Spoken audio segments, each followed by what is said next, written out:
Good day, everyone. My name is Kiera Glover, and today I'm going to be presenting the theory of conformity from the perspective of Solomon Asch. Solomon Asch was born September 14th, 1907 in Poland. He passed away February 20th, 1996 in Pennsylvania at the age of 88. So I'm going to give you a little background over Solomon Ash's early life, as well as his educational history, and why he decided to explore the theory of conformity. So Solomon Asch immigrated to the United States in 1920 at the age of 13. So obviously he was a teenager. His family lived in the Lower East Side of Manhattan, and he learned English by reading the works of Charles Dickens. He attended college of the city in the city of New York and graduated with his bachelor's degree in 1928. He then went to Columbia University, where he was mentored by Max Weathermere and earned his master's degree in 1930 and his PhD in 1932. So during this time, Hitler, he was at the height of power. Solomon Asch began studying the impact of propaganda and indoctrinatory while he was a professor at the Brooklyn College Psychology Department. He also served as a professor for 19 years, where he worked with the renowned Gestalt psychologist.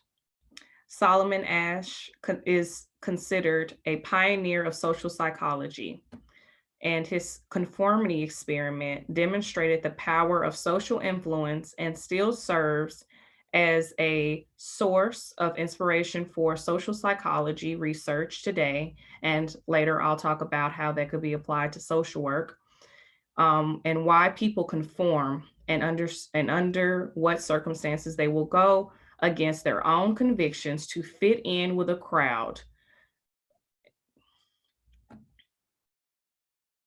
Next. So Solomon Asch experiment. On the screen, you will see the participants that participated in the experiment. This took place in 1951.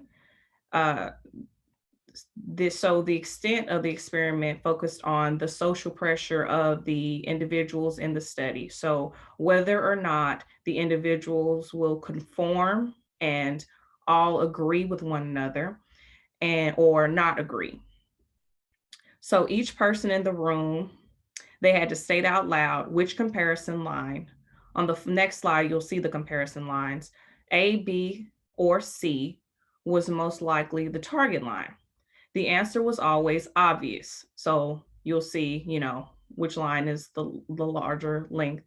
The real participant sat at the end of the row and gave his or her answer last.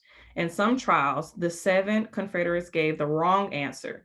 There were 18 trials in total, and the participants gave the wrong answer on 12 trials, called the critical trials.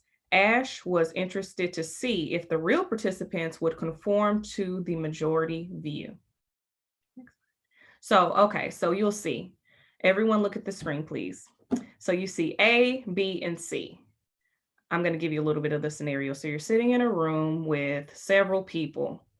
The way that Solomon Asch had this set up, everyone would see that the line B is obviously the longer in length. So he would tell everyone, raise your hand if which one is the longer one in length. So people would raise their hand for C, and the test subject, the one who wasn't in on it, he would agree with those who raised their hand for C being the longer in length. Obviously, it's B. Next slide, please. So, next slide, please. So, how would conformity be applied in society? So, conformity is a type of social influence involving a change in belief behavior in order to fit in with a group.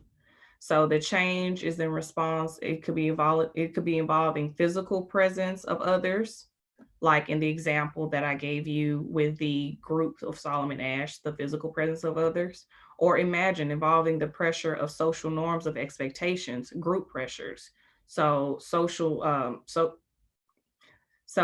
this is the strength and weaknesses of conformity. So the strengths of conformity is conformity can help you abandon your bad habits. So if everyone in a course is trying to earn better grades and the class average is higher, then people are more likely to try to fit in and study harder. So that's a positive, aspect of conformity. Another positive aspect of conformity is to help individuals reveal the unknown. Conformity can help you develop good habits, as I previously stated, like higher grades, higher work performance, things of that nature. Conformity can aid in rule enforcement. So people are more likely to follow the rules if everyone else is following the rules, right? Like stopping at a stop sign, which that we obviously know people don't always stop at stop signs, but you know, that is a good example in its own right.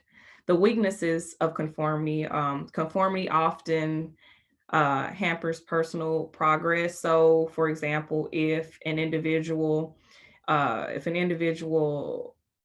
is trying to compare themselves to others, they're not focusing on themselves.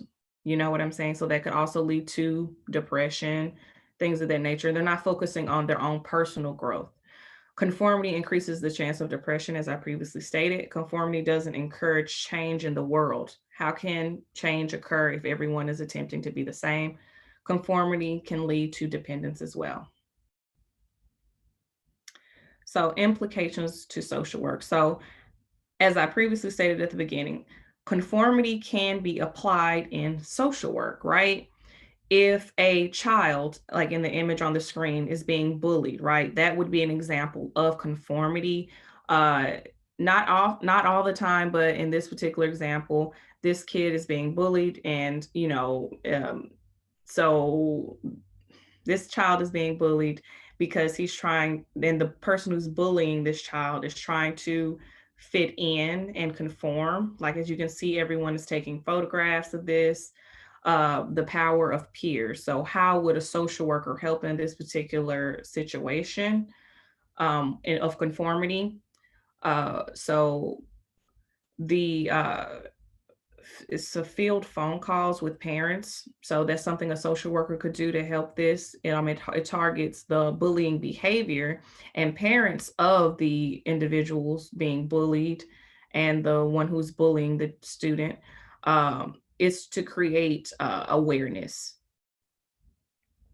and provide leadership. Next, please.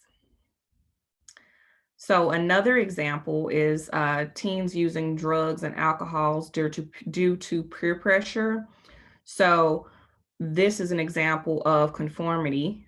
Obviously, if everyone's using drugs and alcohol, then, if the other, person decides to do it as well.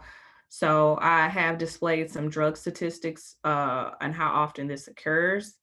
On the next screen, um, this is how social workers can provide resources for teens who are experiencing dependency on drugs and alcohol. So group treatments are effective for helping teens overcome drug abuse.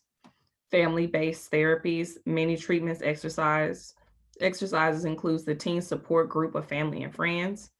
These family-based therapies target many potential problems like peer pressure, problems with work or school attendance, family communication and conflict. Family-based therapies are often conducted in outpatient settings. The teen remains under parent supervision and receives emotional support while undergoing treatment.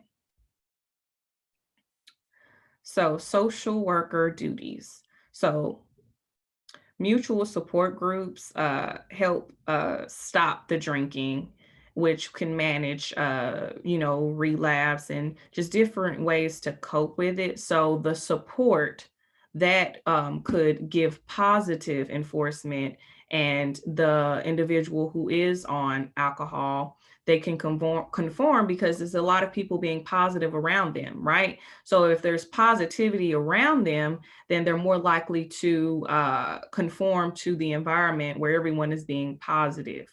So a social worker could, have a group come in and, do therapy. That's how a social worker will be applied in this setting. So thank you very much.